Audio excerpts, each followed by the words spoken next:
எல்லாருக்கும் வணக்கம். நம்ம இன்னைக்கு பார்க்க போகிறது செண்பகப்பூ மரம். இந்த செண்பகப்பூ மரம் 3 வகையில் இருக்குது. இந்த பூவு ஒன்று ஆரஞ்சு கலர், இன்னொன்று வெள்ளை கலரு, இன்னொன்று வந்து லைட் க்ரீன் கலர். எனக்கு வந்து ஆரஞ்சு கலர் தான் கிடச்சிது. இது கேரளாவில் ஒரு வீட்டில் வளர்க்குறாங்க. நான் இப்போ ரிக்வெஸ்ட் பண்ணி கேட்டப்போ அவங்க வீடியோ எடுத்துக்கோங்கன்னு சொன்னாங்க. அப்போ நான் போய் அதை ஃபோட்டோ எடுக்க போனேன். பாருங்கள், செண்பகப்பூ நிற்கிது. இந்த பூவை நான் நேரில் பார்த்துருக்கேன். ஆனால் ஃபஸ்ட் டைம் நான் இதை ஃப்ரெஷ்ஷாக மரத்தோடு பார்க்குறது இதுதான் ஃபஸ்ட் டைம். அவங்க வீட்டில் கேட்குறதுக்காக நான் போனப்போ அந்த என்ட்ரன்ஸில் போகும்போதே அவ்வளோ வாசம்.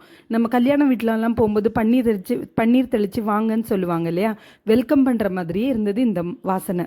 இதை வச்சு இந்த சென்ட்டு அப்புறம் ஃபினாயில் அந்த மாதிரிலாம் பண்ணுறாங்க.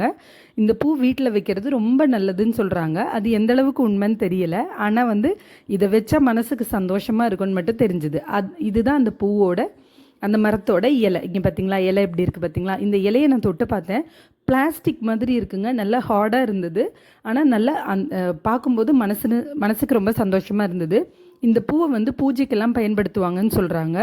குறிப்பாக முருகப்பெருமானுக்கு இதை வச்சு நம்ம பிரார்த்தனை பண்ணோம், மகாலட்சுமிக்கு பிரார்த்தனை பண்ணோன்னா கேட்டதெல்லாம் கிடைக்கும் அப்படின்றாங்க. இது தலையில் வச்சுக்கிறது ரொம்ப நல்லது. அதே மாதிரி நான் உள்ளே பார்த்தேன், அதோட வாசனை நமக்கு விவரிக்க முடியாத ஒரு வார்த்தைங்க. ஆனால் ஒன்று தாங்க, இதை பார்க்கும்போது மனசில் ஓடிட்டே இருந்துச்சு. எங்கே போனாலும் நம்ம இளையராஜா சார் தான். செண்பகமே செண்பகமே அந்த மாதிரி தான் ஓடிக்கிட்டே இருந்துச்சு. இந்த பூ நிறைய அடுக்கடுக்காக இதழ்களாக இருந்துச்சு. எனக்கு பார்க்க அதை பற்றி இன்னும் எவ்வளோ சொல்கிறதுனே தெரில. செண்பகப்பூ மரம் உங்களுக்கு எல்லாருக்கும் பிடிச்சிருக்கான்னு